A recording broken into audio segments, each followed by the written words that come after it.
أشهد أن عليا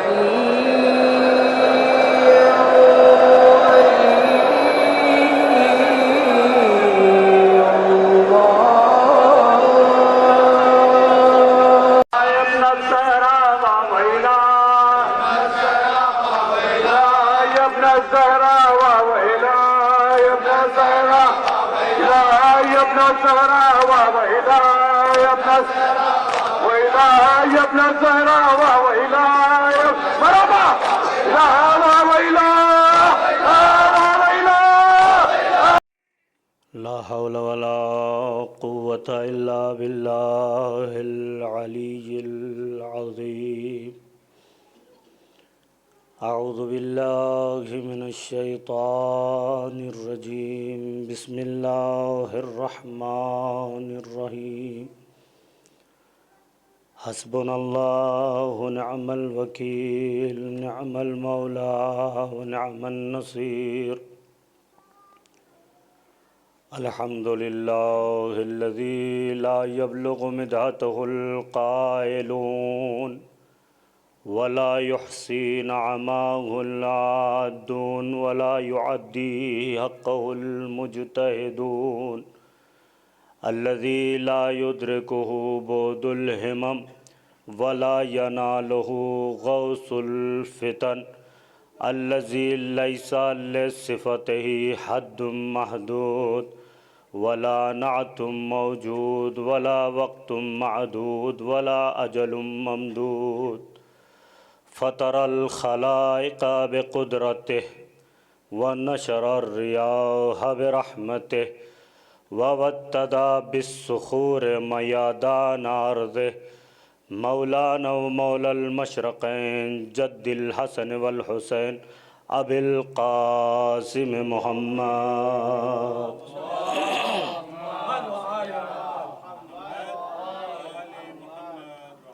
وعلى أهل بيته الطيبين الطاهرين المعصومين المظلومين. ولعنة الله على أعدائهم أجمعين من الآن إلى قيام يوم الدين. رب اشرح لي صدري ويسر لي أمري واحلل عقدة من لساني يفقهوا قولي. أما بعد، بسم الله الرحمن الرحيم. قال الله تبارك وتعالى في القرآن المجيد وهو أصدق الصادقين وقوله الحق. بسم الله الرحمن الرحيم. ولو أن أهل القرى آمنوا واتقوا لفتحنا عليهم بركات من السماء والأرض ولكن كذبوا فَأَخَذْنَاهُمْ بِمَا كَانُوا يَكْسِبُونَ. صلوات پڑھیں محمد.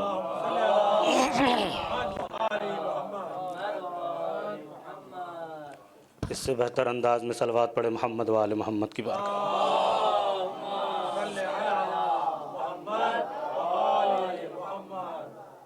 عزیزان گرامی، علماء تشریف فرما ہیں. منبر پر آنے کی دو غرض ہے. پہلی غرض یہ کہ ذکر خیر کا حصہ میں بھی ہو جاؤں، جس ذکر خیر کے صدقے میں دعائیں ملتی ہیں. اور دوسری غرض آپ حضرات کی اصلاح مقصود ہے. یقیناً آپ حضرات اصلاح کریں گے. ایک صلوات پڑھے محمد و آل محمد کی بارگاہ.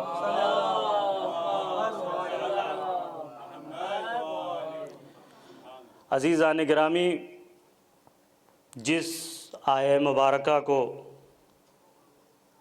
سرنامہ سخن قرار دیا ہے، یہ آیت سورہ اعراف کی 96ویں آیت ہے، جس میں ارشاد رب العزت ہو رہا ہے کہ وَلَوْ أَنَّ أَهْلَ الْقَرْيَةِ آمَنُوا وَاتَّقَوْا، کہ اگر اہل قریہ ایمان لے آتے اور تقوی اختیار کر لیتے، لَفَتَحْنَا عَلَيْهِمْ بَرَكَاتٍ مِّنَ السَّمَاءِ وَالْأَرْضِ، یہ خدا کا اور خالق کا وعدہ ہے کہ اگر اہل قریہ ایمان لے آتے اور تقوی اختیار کر لیتے تو اللہ زمین اور آسمان کی برکتوں کے دروازے ان کے لیے کھول دیتا۔ وَلَٰكِن كَذَّبُوا، لیکن انہوں نے یہاں کیا کیا؟ جھوٹ بولا اور حق کی تکذیب کی، حق کو جھٹلایا۔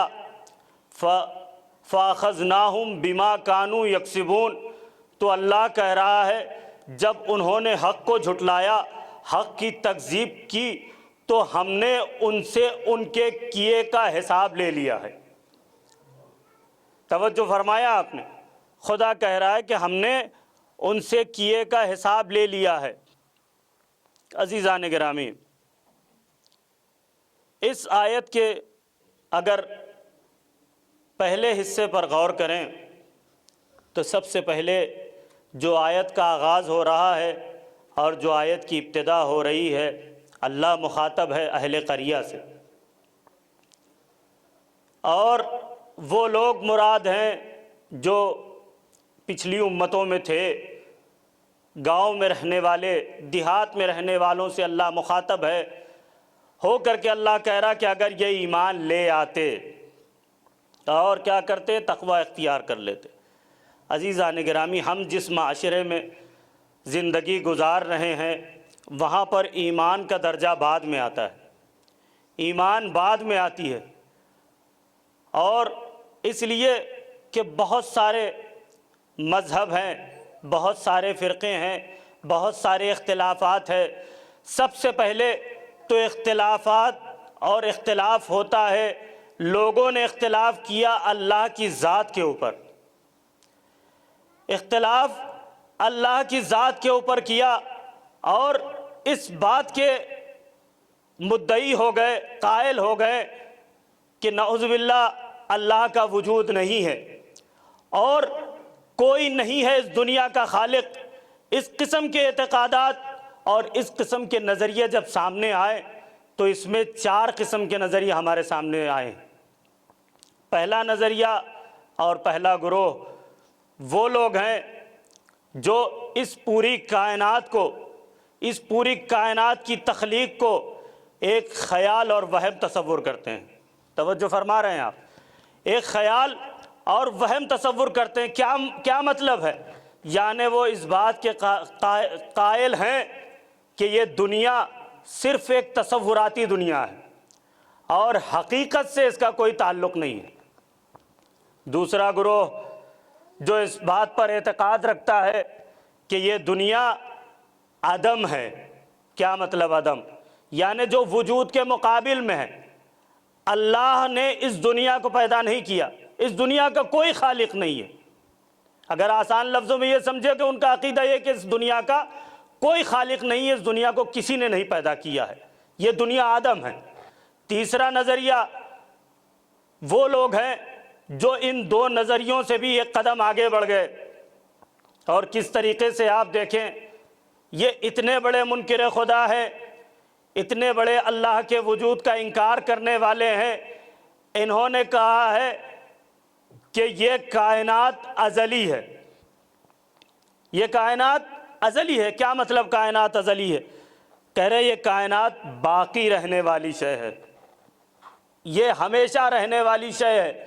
یعنی نعوذ باللہ استغفر اللہ، جو صفت اللہ کی تھی، وجود خدا کا انکار کرنا تھا، تو انہوں نے وہ صفت مخلوق کو دے دی۔ ایک صلوات پڑھے محمد و آل محمد کی بات۔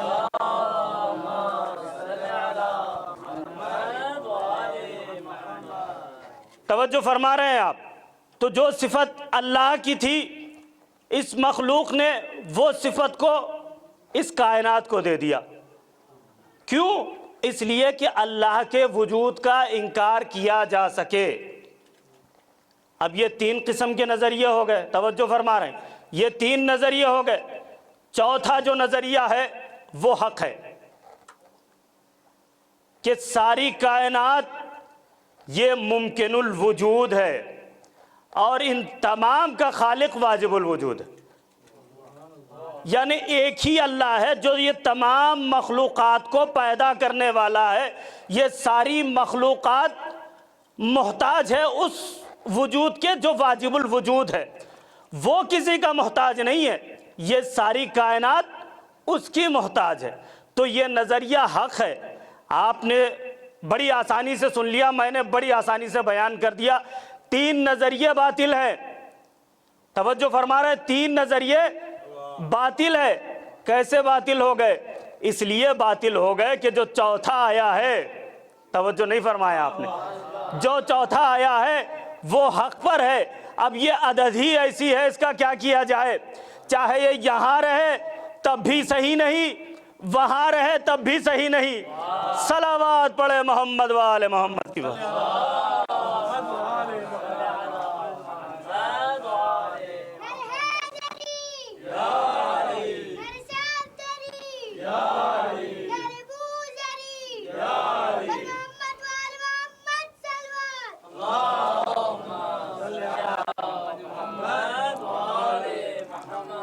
تو عزیزان گرامی, یہ 4 نظریے جو ہیں, اس میں 3 نظریے باطل اور 1 نظریہ جو حق کی تصدیق کرتا ہے, حق کو ثابت کرتا ہے, وہ چوتھا نظریہ ہے. آپ دیکھیں اس دنیا میں جب کبھی کوئی مشکل آئی ہے تو اس کی مشکل کو حل کیا مشکل کشا نے,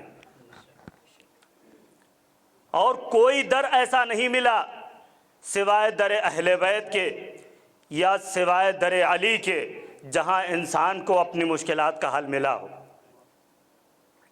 آج زمانے میں گمراہی اسی وجہ سے آئی ہے کہ لوگوں نے در اہل بیت کو چھوڑ دیا ہے, حق کا جو راستہ تھا اس کو چھوڑ دیا ہے. لیکن جب بھی کوئی مشکل آئی ہے, جب بھی کوئی مسئلہ آیا ہے, تو اس کو یا تو علی نے حل کیا ہے یا علی کے چاہنے والوں نے حل کیا ہے. کسی قسم سے دین پر کوئی خطرہ لاحق ہونے نہیں دیا, اپنی جانوں کی قربانی دی, ساری اولاد کو قربان کر دیا, ساری چیزیں قربان کر دی. کیا مقصد کیا تھا؟ صرف اور صرف خدا کا دین بچ جائے, اللہ کا دین بچ جائے. ایک واقعہ ہے, ایک صلوات پڑھے محمد و آل محمد کی بارگاہ.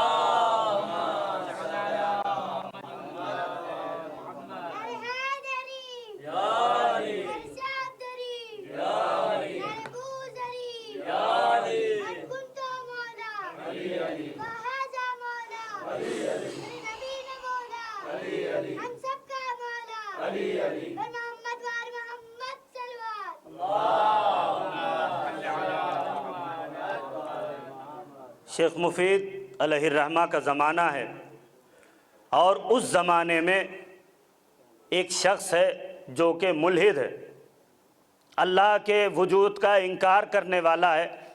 آپ دیکھیں کس طریقے سے وجود خدا کو ثابت کیا ہے. اللہ کے وجود کا انکار کرنے والا ہے, دہریہ ہے, کسی دین کو نہیں مانتا, کسی خدا کے وجود کا قائل نہیں ہے, کسی مذہب کو قبول نہیں کرتا. اور یہ شخص ایسا ہے جو دوسروں کو اپنے دین کی تبلیغ کر رہا ہے اور مسلمانوں میں اختلافات پیدا کر رہا ہے. تو اب لوگ اس شخص کی باتوں سے پریشان ہونے لگے, اور لوگ آئے ہیں کہاں پر؟ شیخ مفید کے پاس, اور کہا کہ اے شیخ مفید, آپ عالم ہیں, محدث کبیر ہے, آپ کی ذمہ داری ہے اس شخص کو جواب دیں. شیخ مفید نے کہا اتفاق ہوا, کہا اچھا. شیخ مفید گئے ہیں اور جا کر کے جب اس ملحد کو دیکھا, دیکھ کر کے شیخ مفید نے کہا کہ اے شخص, تو بدیہیات کا انکار کرنے والا ہے, کیونکہ میں سمجھتا ہوں خدا کی ذات سے زیادہ بہتر چیز کوئی واضح نہیں ہے. چونکہ آپ جہاں بھی غور کریں, جس مخلوق میں بھی غور کریں, وہاں پر اللہ کا وجود دکھتا ہے، اللہ کا وجود ظاہر ہوتا ہے۔ یہ تیرا کیسا عقیدہ ہے جس سے تو یہ ثابت کر رہا ہے کہ کوئی خدا نہیں ہے؟ اس نے کہا کہ نہیں، میرا عقیدہ یہی ہے۔ اگر تمہیں اس عقیدے کو، اپنے عقیدے کو ثابت کرنا ہے تو دلیل لے آؤ، دلیل لاؤ، میں عقیدے کو مان لوں گا اور یہ بات تمہاری ثابت ہو جائے گی۔ لیکن شیخ مفید بھی ہے تو علی کے ماننے والے، کہاں بغیر دلیل کے بات کرنے والے۔ کہا اچھا تجھے دلیل چاہیے، میں دلیل دیتا ہوں، لیکن کہا کہ ایسا کوئی دن معین ہو اور وقت معین ہو جہاں پر لوگوں کا مجمع ہو، لوگ موجود ہوں، تاکہ ان کے سامنے میں دلیل پیش کر سکوں۔ تو کہا اچھا، ایک دن کا اتفاق ہوا۔ شیخ مفید نے ایک جملہ اور کہا کہ اے شخص، مجھے ڈر ہے کہ کہیں تو راہ فرار اختیار نہ کر لے۔ توجہ فرما رہے ہیں آپ، اے شخص تو کہیں بھاگ نہ جائے، اس لیے کہ شیخ مفید جانتے ہیں اس قسم کے عقیدے وہی لاتا ہے جن کے آباء و اجداد میدان سے بھاگے تھے، جنہوں نے بتوں کی پرستش کی تھی، انہی کی اولادوں کی اس قسم کی فکر ہوتی ہے جو اس قسم کی باتیں کرتے ہیں۔ شیخ مفید نے کہا کہ میں دلیل لاؤں گا اور مجھے ڈر ہے کہ تو راہ فرار اختیار نہ کر لے۔ اس نے کہا کہ نہیں، میں کہیں نہیں جاؤں گا۔ کہا اچھا، دن معین ہوا، وہ وقت معین، وہ وقت جو اتفاق، جس پر اتفاق تھا، وہ وقت آیا، تمام لوگ جمع ہوئے۔ جیسے ہی تمام لوگ جمع ہوئے، وہ ملحد بھی آیا، وہ شخص بھی آیا جو وجود خدا کا انکار کرنے والا تھا۔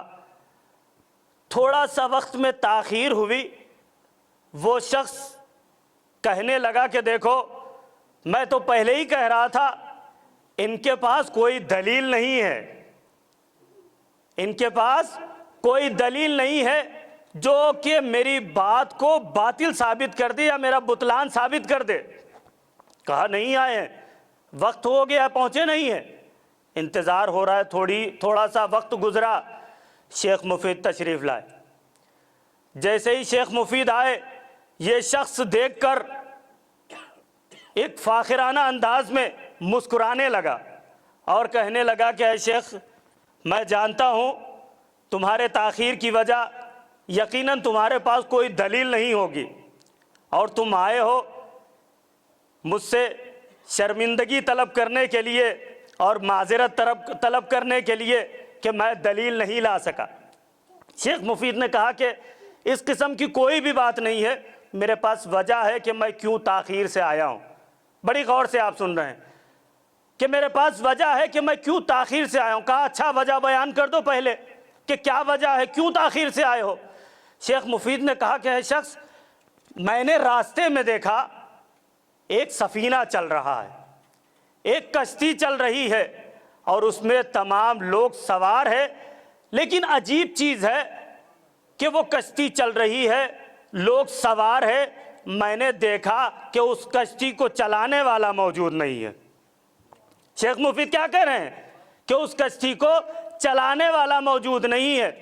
یہ شخص ہنس کر کے کہنے لگا، اے شیخ مفید، میں نے ایک دلیل مانگی تھی، تم نے بجائے دلیل لانے کے مجھے یہ اندازہ ہوتا ہے کہ تمہارا پورا دماغ ہی خراب ہو گیا ہے۔ کہا کیسے؟ کہا تم کہہ رہے ہو ایک کشتی ہے جس میں لوگ سوار ہیں اور وہ کشتی چل رہی ہے، کوئی چلانے والا نہیں ہے، کوئی چلانے والا نہیں ہے۔ شیخ مفید ہنس کر کے کہا، اے احمق، تو ایک چھوٹی سی کشتی کے لیے اس بات کا قائل ہے کہ یہ کشتی میں بیٹھے ہوئے افراد ہیں، کشتی چل رہی ہے، لیکن چلانے والے کے بغیر یہ چھوٹی سی کشتی نہیں چل سکتی۔ تو ایک چھوٹی سی کشتی بغیر چلانے والے کے نہیں چل سکتی، اتنی بڑی کائنات بغیر چلانے والے کے کیسے چل رہی ہے؟ صلوات پڑھے محمد و آل محمد کی بارگاہ۔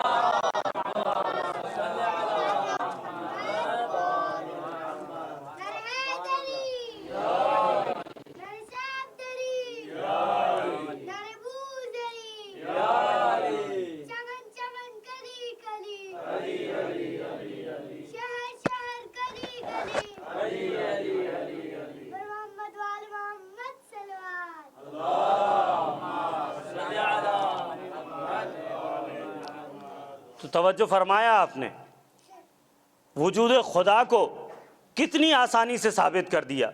یہ ہوتے ہیں علی والے، یہ ہوتے ہیں اہل بیت کے چاہنے والے، یہ ہوتے ہیں اللہ کی معرفت رکھنے والے۔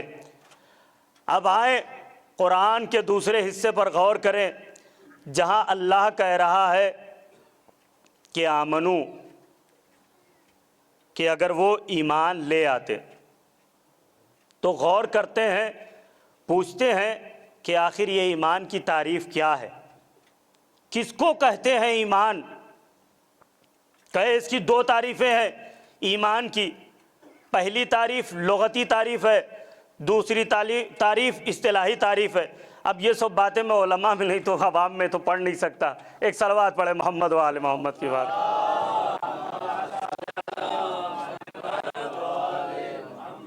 یقیناً اصلاح فرمائیں گے۔ ایک لغوی تعریف اور ایک اصطلاحی تعریف۔ لغوی تعریف کے معنی ایمان کے ہے تصدیق کرنا، اور اصطلاحی تعریف میں ایمان ہے اقرار باللسان وعمل بالجوارح۔ کیا مطلب؟ کہ زبان سے اقرار کرنا اور اعضاء و جوارح سے اس کی تصدیق کرنا، یہ ہے ایمان کی تعریف۔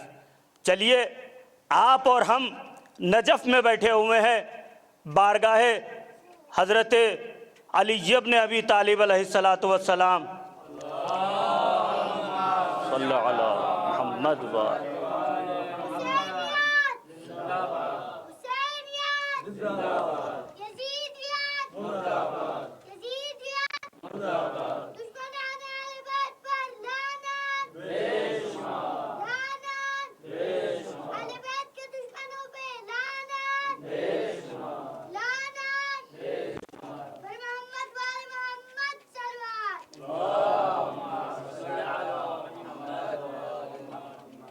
حضرت کی بارگاہ میں چلتے ہیں اور پوچھتے ہیں کہ مولا آپ ہی بتا دیں ایمان کہتے کس کو ہے، ایمان کی تعریف کیا ہے؟ تو جو مولا نے تعریف کی ہے اس کو انشاءاللہ آپ محظوظ ہوں گے اس تعریف سے۔ مولا کہتے ہیں ایمان معرفت بالقلب، قلب سے معرفت رکھنا، و اقرار باللسان، اور زبان سے اس کی گواہی دینا۔ توجہ فرما رہے ہیں، معرفت بالقلب و اقرار باللسان و عمل بالارکان۔ مولا فرما رہے ہیں کہ ایمان کسے کہتے ہیں؟ ایمان یعنی انسان کے قلب کو اس کی معرفت ہو، جس کے لیے وہ عقیدہ رکھتا ہو۔ دوسرے اقرار باللسان۔ اب آپ دیکھ لیں زمانہ یہ ہے کہ صرف ہم زبان سے کلمے پڑھے اور اسلام لے لے، اسلام کو قبول کر لیا، مومن ہو گئے، نہیں، بلکہ ایمان کا بڑا وسیع معنی ہے، مومن کا بڑا وسیع معنی ہے۔ مولا کیا فرما رہے ہیں؟ معرفت بالقلب، قلب سے پہلے معرفت ہو، اقرار باللسان، زبان سے اس کا اقرار ہو، پھر کیا کہا؟ عمل بالارکان، ارکان یعنی آپ کے اعضاء و جوارح اس بات کی تصدیق کرے جس کو آپ کی زبان دہرا رہی ہو۔ یعنی پتہ چلا کہ کلمہ صرف اور صرف زبان کا نام نہیں ہے، بلکہ آپ کے زبان سے جو کلمات نکل رہے ہیں، قلب بھی اس کی گواہی دے، اعضاء و جوارح بھی اس کی گواہی دے۔ صلوات پڑھے محمد و آل محمد کی بارگاہ۔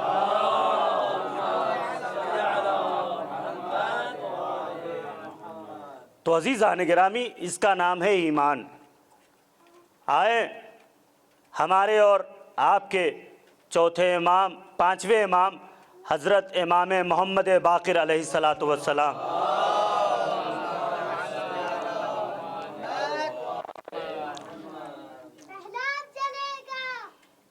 مولا کی بارگاہ میں چلتے ہیں، اور مولا نے کیا تعریف کی ہے ایمان کی؟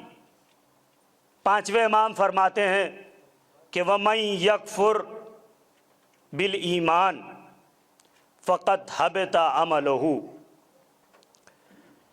فَقَدْ حَبِطَ عَمَلُهُ، کہ جس نے وَمَن يَكْفُرْ بِالْإِيمَانِ، ایمان کو جنہوں نے چھوڑ دیا یا کفر کیا، فقط حبط عملہ، اس کے عمل ختم ہو جائیں گے، وَهُوَ فِي الْآخِرَةِ مِنَ الْخَاسِرِينَ، اور وہ روز قیامت خسارہ اٹھانے والوں میں سے ہوگا، نقصان اٹھانے والوں میں سے ہوگا۔ یہ تعریف کس نے کی ہے؟ پانچویں امام نے تعریف کی۔ پھر ہم نے پوچھا کہ مولا تھوڑی سی اور وضاحت کر دیں، ہم کو سمجھ میں آ جائے کہ ایمان ہے کیا چیز۔ مولا نے کہا کہ اچھا سمجھنا چاہتے ہو کہ ایمان کسے کہتے ہیں، حقیقت ایمان کیا ہے، روح ایمان کیا ہے، جان ایمان کیا ہے، جان ایمان کیا ہے؟ مولا نے فرمایا کہ الایمان ہوا علی بن ابی طالب، کہ ایمان ذات علی بن ابی طالب ہے۔ اس کے بعد میں فرمایا، پیغمبر نے فرمایا کہ ایمان کی کیا تعریف ہے؟ پیغمبر نے کہا کہ یا علی حبک والایمان و بغضک کفر والنفاق، اے علی آپ کی محبت ایمان ہے، اے علی آپ سے دشمنی بغض اور نفاق ہے۔ پیغمبر نے یہ فرمایا۔ اس کے بعد پیغمبر فرماتے ہیں کہ علی کی محبت ایمان ہے، علی سے دشمنی بغض اور نفاق ہے۔ اس کے بعد پیغمبر نے فرمایا کہ اے علی جنتیوں میں جو سب سے پہلا جنت میں داخل ہونے والا وہ تمہارا محب ہوگا، جو سب سے پہلے جنت میں داخل ہونے والا وہ تمہارا محب ہوگا، اور اسی طریقے سے جو جہنم میں پہلا جائے گا وہ تمہارا دشمن ہوگا۔ صلوات پڑھے محمد و آل محمد کی بات۔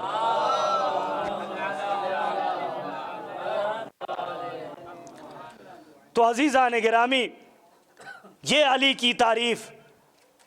مولا نے فرمایا ایمان کو سمجھنا ہو تو ذات علی کو سمجھو، اس لیے کہ بغیر علی کے ایمان مکمل نہیں ہے۔ پیغمبر نے کیا کہا تھا روز خندق، یوم خندق کیا کہا تھا پیغمبر نے؟ آج کل ایمان جا رہا ہے، کل کفر کے مقابل میں کس کو کہا تھا؟ کل ایمان، مولا کائنات کو کہا تھا۔ صرف ایمان نہیں کہا بلکہ کہا کل ایمان، کل ایمان ذات علی، کل ایمان ذات علی۔ علی کی ذات کون ہے؟ کل ایمان ہے۔ شاید وحدانیت بھی انتظار میں تھی، پیغمبر نے کہا کل ایمان، تو اللہ نے بھی غدیر کے دن اس وقت تک اپنا دین مکمل نہیں کیا جب تک کہ علی کی ولایت مکمل نہ کر دی۔ اللہ نے آیت نازل کی الیوم اکملت لکم دینکم واتممت علیکم نعمتی، آج ہم نے دین کو تمام کر دیا، نعمتوں کو مکمل کر دیا۔ کیسے؟ یعنی جب تک ولایت علی کا اعلان نہ کروا دیا، ولایت علی کا اقرار نہ لے لیا، تب تک اللہ نے بھی اپنے دین کو مکمل نہ کیا۔ اب مسلمان اپنے کانوں کو کھولے اور اس بات کو سن لے، نبی کہتے ہیں کہ نہ بغیر علی کے کسی کا ایمان مکمل ہونے والا ہے۔ اللہ کہتا ہے کہ جب تک علی کی ولایت کا اعلان نہ کر دوں دین مکمل نہیں ہوتا۔ تو بغیر علی کی ولایت کے نہ اللہ کا دین مکمل ہوتا ہے، نہ پیغمبر کہتے ہیں کہ ایمان مکمل ہوتا ہے۔ تو نہیں معلوم یہ کیسے مسلمان ہے جو کلمہ بغیر علی کے اپنے ایمان کو مکمل سمجھتے ہیں۔ صلوات پڑھے محمد و آل محمد۔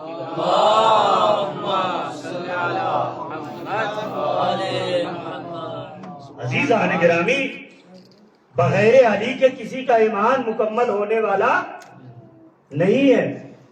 اللہ نے آیت میں، بس میں بہت جلدی باتوں کو پیش کر رہا ہوں، زحمت تمام انشاءاللہ۔ اللہ نے اس آیت میں کہا کہ اگر تم ایمان لے آتے، اور ایمان کے ساتھ صرف ایمان نہیں کہا بلکہ کہا تقوی، ساتھ میں تقوی بھی کہا ہے۔ واتقوا، اگر خدا کا خوف تمہارے دل میں ہو۔ تعریف کیا ہے تقوی کی؟ تقوی کہتے ہیں ہر اس حکم کو جس کا حکم اللہ نے دیا ہے اس کو بجا لانے کا نام تقوی، اور ہر اس چیز کو اللہ نے جسے حرام قرار دیا ہے اس سے دور ہو جانے کا نام تقوی ہے۔ یعنی جو چیز اللہ کی محبت میں انجام دی جائے اور جو چیز اللہ کی رضا کے لیے چھوڑ دی جائے اس کا نام ہے تقویٰ. کہا کہ مومن اور متقی.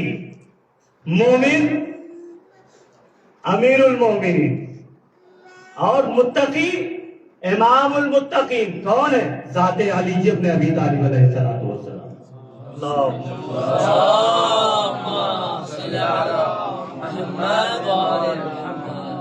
اس کے بعد اللہ نے کہا کہ لَفَتَحْنَا عَلَيْهِمْ، اگر تم ایمان لے آئے اور تم متقی ہو گئے تو اللہ تمہارے لیے زمین اور آسمان کی برکتوں کے دروازے کھول دے گا.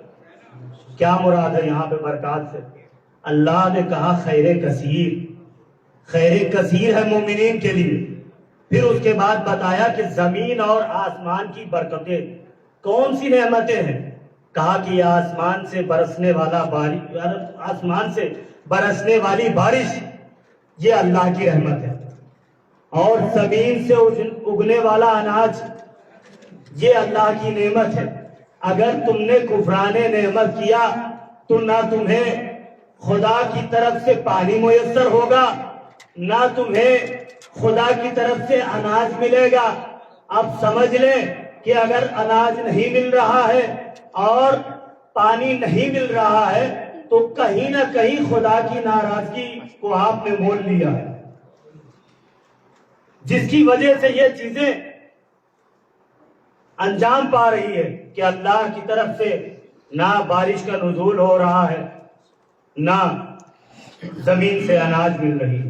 بس عزیزان گرامی، میں نے رحمتوں کے سلسلے کو تمام کیا. آپ دیکھیں کہ اہل بیت کے خاندان نے کتنی قربانیاں دی، کتنی زحمتیں، کتنی مشقتوں کو برداشت کیا ہے.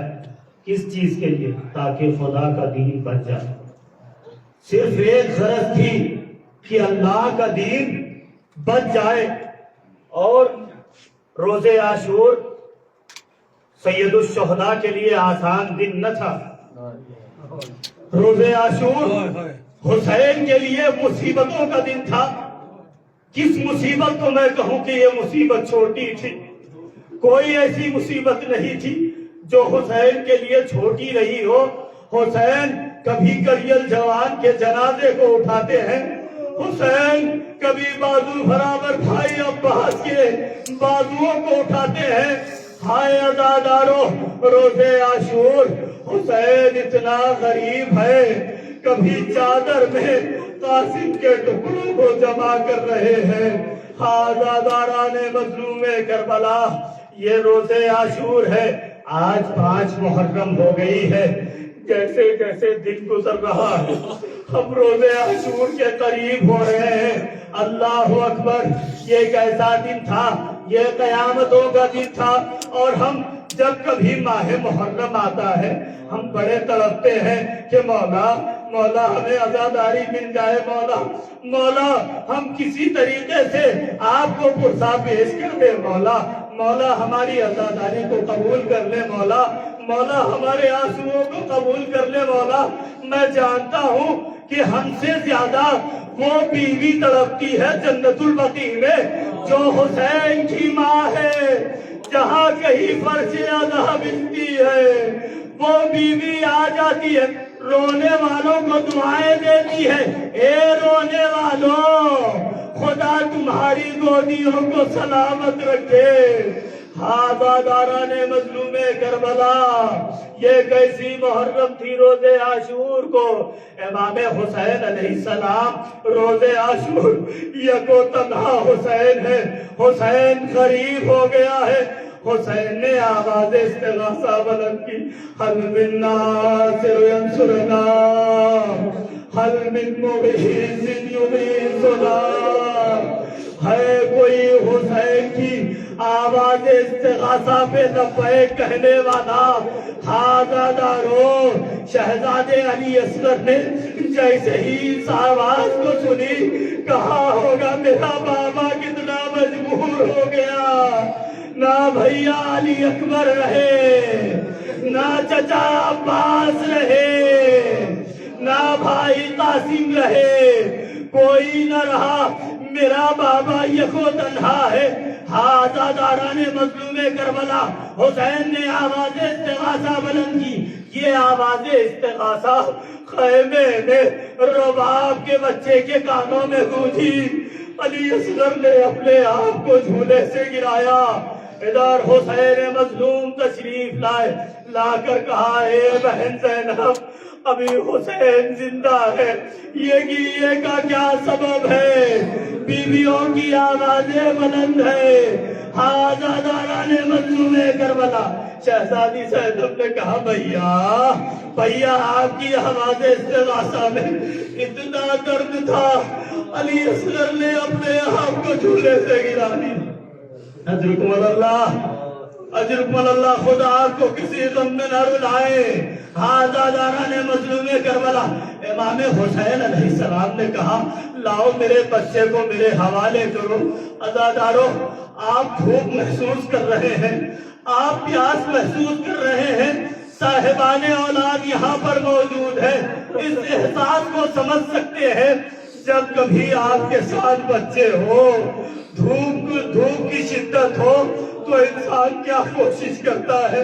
انسان چاہتا ہے کہ جتنا جلدی ہو سکے میں اپنے بچوں کو سیراب کر دوں، میں اپنے بچوں تک پانی پہنچا دوں۔ اجرکم اللہ۔ آزاداران مظلوم کربلا، امام حسین علیہ السلام نے ننھے علی اصغر کو اپنی گود میں لیا۔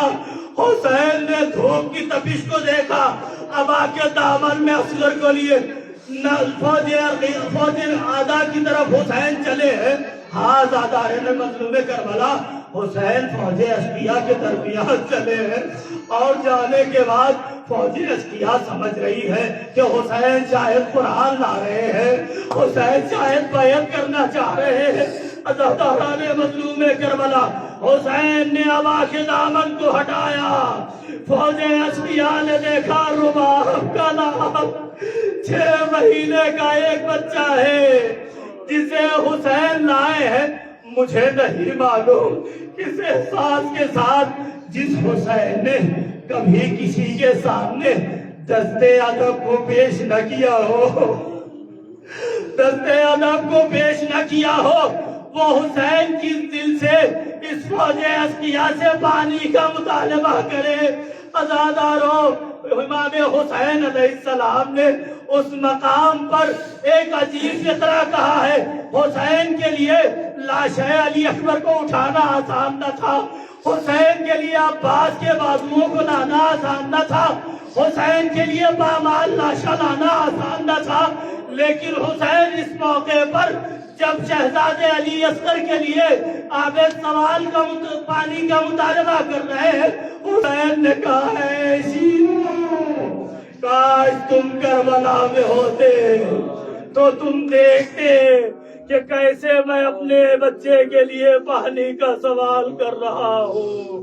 آزادارو، حسین نے ادھر سوال کیا، ادھر حرملہ کا تیر چلا، ادھر حرملہ کا تیر چلا، لاش ہے علی اصغر گلے میں، علی اصغر کے گلے کو چھیدتا ہوا بازوئے حسین میں پیوست ہو گیا۔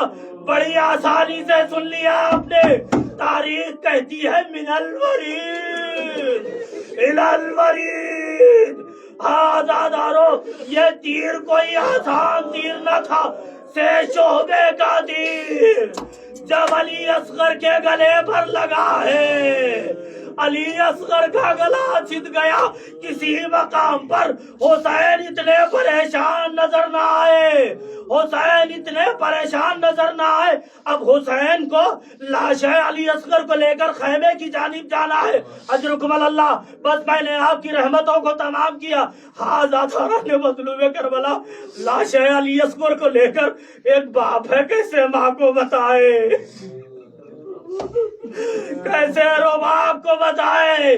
آزادارو، تاریخ لکھتی ہے حسین کے قدم ڈگمگائے ہیں، 7 مرتبہ آگے گئے ہیں، 7 مرتبہ قدموں کو پیچھے کھینچا۔ انا للہ و انا الیہ راجعون۔ رضا بقضائه وتسليما لأمره